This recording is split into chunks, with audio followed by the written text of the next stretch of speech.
अस्सलाम वालेकुम जी सारे दोस्तों।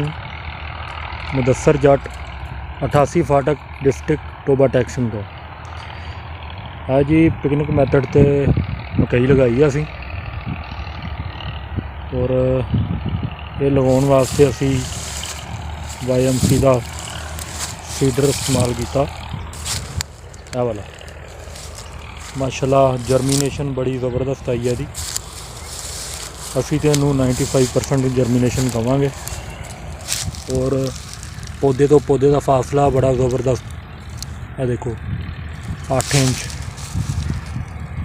इंच ते हर पौधा एको जिहा फासला और कला कला दाना लगा हुआ।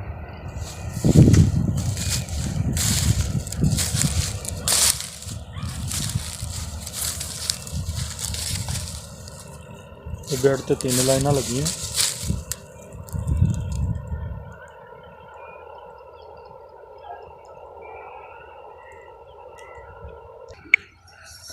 राह एक बैड ते असी थोड़ी जगह ते ना इहदे नाल मल्च दे उपर धनिया लगा के चेक करना चाह रहे हैं।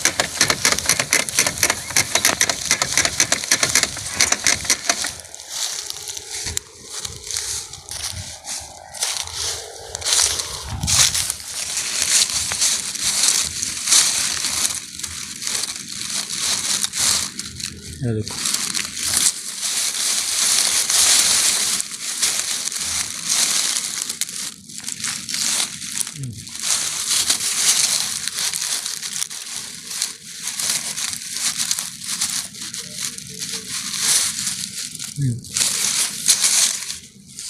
ये जी माशाल्लाह मल्च दे उपर भी